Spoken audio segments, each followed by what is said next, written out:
Frères et sœurs, chers amis, la parole de Dieu est vérité. Et Dieu de sa propre bouche a dit qu'il n'est pas un homme pour mentir, ni le fils de l'homme pour se repentir. Il est dit dans le Proverbes au chapitre 16, verset 9, que le cœur de l'homme médite sa voix, mais c'est Dieu qui dirige ses pas. J'ai pris quelques jours de congé. En principe, ce jour, je ne serais pas être adorable. Mais le Seigneur a voulu que je vienne ici apprendre de vous et chez vous. Parce que la retraite spirituelle d'hier était merveilleuse. Je vous dis, ceux qui étaient absents et qui étaient pourtant invités ont raté quelque chose dans leur vie, dans leur communion avec le Seigneur. Monseigneur Poletoga, dans sa vieillesse, à 76 ans, était soumis à une interview par Charles Ndongo, à l'époque journaliste. Il n'était pas encore directeur général. Et le journaliste lui a posé cette question. Monseigneur, à votre âge, combien d'amis avez-vous? Combien d'amis avez-vous? Monseigneur Poletoga a regardé le ciel. Il a regardé à gauche, à droite, il est rentré en lui-même en baissant la face. Il a dit à Charles Ndongo, les amis, je n'en ai aucun. Les connaissances oui. Et parfois de votre connaissance, qui ont survolé à mon secours lorsque je suis dans le besoin. Nous évoquons cet épisode qui n'a pas quel lien direct avec le texte qui vient d'être lu pour nous dire que sur terre, on est seul. Lorsque on est face à une situation de joie comme de peine, il faut savoir qu'on la porte seul. La parabole des noces qui nous a été proposée par le calendrier liturgique et qui est lue dans toute l'église chrétienne nous présente un homme qui avait confiance en ses amis, en ses intimes. Il a organisé un grand festin pour son fils. Le texte dit que le moment venu, personne n'était là. Il a même pris la peine d'envoyer ses serviteurs, dire aux invités, tout est prêt. Mais sans s'inquiéter, il déclinait l'invitation. Chacun prit sa route. Et pire, ils tuèrent même les envoyés. Quelle relation entretiens-tu avec les autres? Quelle confiance mets-tu en l'homme? L'homme est décevant. Ce grand roi croyait qu'avec tout son pouvoir, il était aimé. Il croyait qu'avec tout son statut, il était compris. Parce que lorsque le roi t'invite, c'est une sorte de convocation. Lorsqu'on t'invite au palais de l'unité, on dit bien invitation, mais en dessous c'est une convocation. Mais les individus ont régné le roi. Ils se sont moqués du roi. Ils ont même méprisé le roi. Jusqu'à tuer ses serviteurs. Le roi va faire un constat. Le verset 8 de notre texte dit: ceux pour qui ce repas était destiné n'en étaient pas dignes. Ceux pour qui ce repas était destiné n'en étaient pas dignes. À partir de cette portion de texte, je vais vous proposer comme thème de méditation l'accès au salut, un choix libre et personnel. L'accès au salut, un choix libre et personnel. Libre parce que Dieu nous a laissés libres. Libres dans nos actions, libres dans nos choix, libres même dans nos décisions. Nous sommes libres de faire ce que nous voulons. Le vieux Josué, lorsqu'il sentait sa mort venir, a rassemblé les enfants d'Israël pour leur montrer tous les bienfaits de l'Éternel à leur endroit. Et il leur a demandé de faire un choix en disant: Choisissez maintenant, là, le Dieu que vous voulez servir. Soit le Dieu de vos pères, soit celui qui vous a sorti de l'esclavage égyptien. Et il s'est démarqué. Le verset 15 de Jésus 24 dit, quant à moi et ma maison, nous servirons l'Éternel. Il a fait un choix libre, un choix individuel, un choix personnel. Et il a su qu'ensemble, on ne peut pas aller loin, mais seul, on peut aller le plus loin possible dans sa communion, dans sa connexion avec le Seigneur. C'est par rapport qui a pour point de chute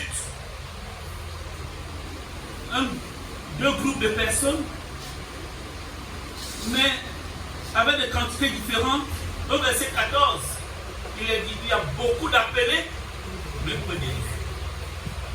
Nous devons donc savoir que la mission que le Seigneur nous confie dans son Église, dans nos familles, notre vie interrelationnelle nécessite assez de vigilance, assez de prudence à la limite.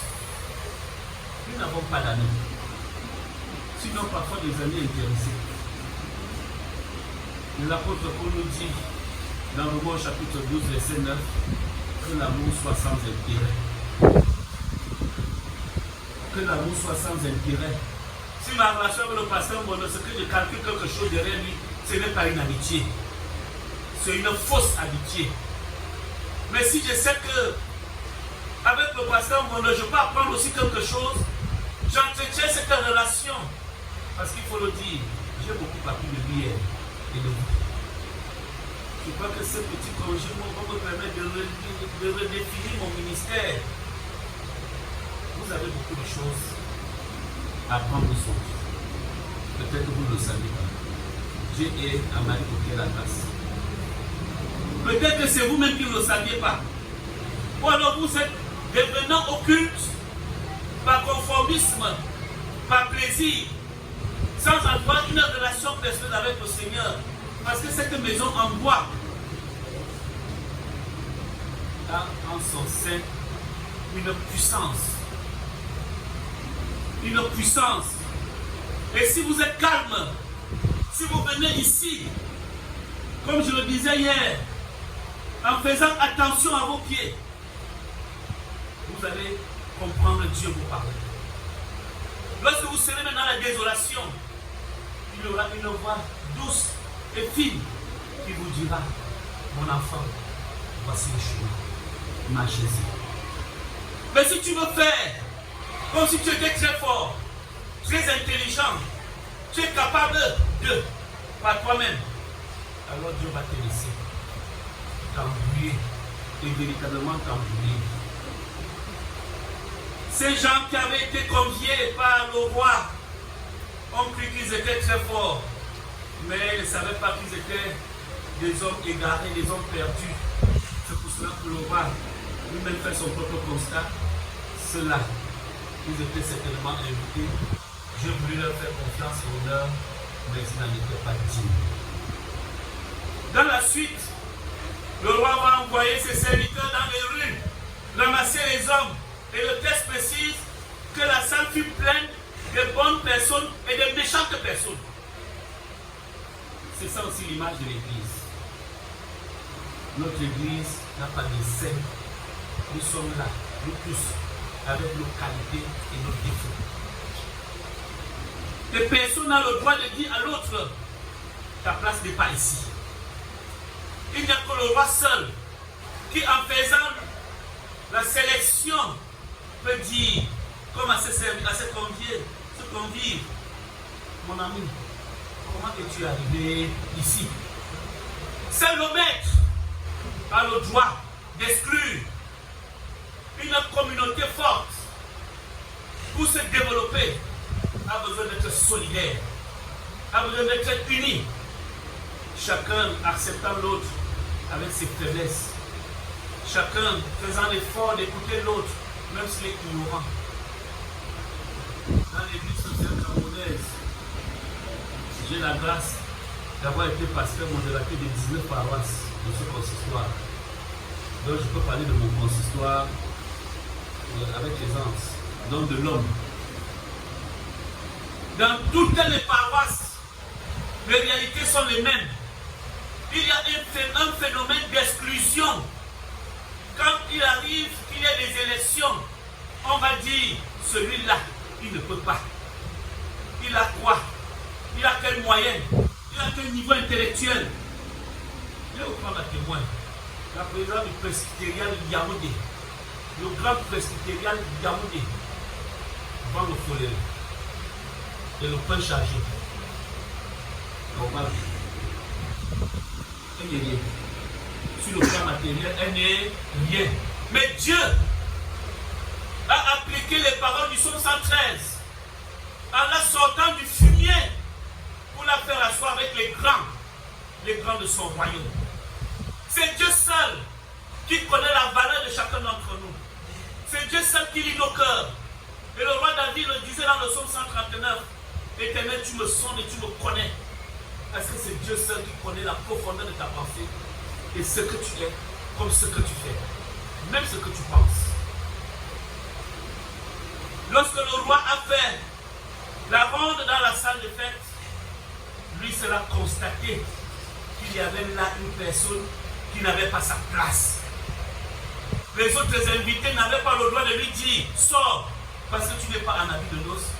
Mais Dieu seul, le roi seul, a pu dire « Mon ami, ta place n'est pas ici. » C'est Dieu seul qui te dira si tu es appelé simplement ou si tu es élu. Et tu dois te battre pour que ton nom soit inscrit dans le royaume de Dieu. Tu dois te battre pour être toujours en habit de fête, c'est-à-dire avoir une communion personnelle avec le Seigneur. Pour terminer, le roi David en son temps, dans sa vieillesse, dans le psaume 37, verset 25, disait « J'ai été jeune, j'ai vieilli, je n'ai pas vu le juste abandonné, ni sa postérité mendiant son pain. » Si tu es une personne intègre, si tu es une personne vraie, une personne honnête, tu seras béni de ta vie. Tu vas vivre la bénédiction pendant que tu respires encore et après toi ta postérité sera aussi bénie. Là c'est au salut, un choix libre et personnel. À chacun de faire son choix. Que Dieu vous bénisse. Amen.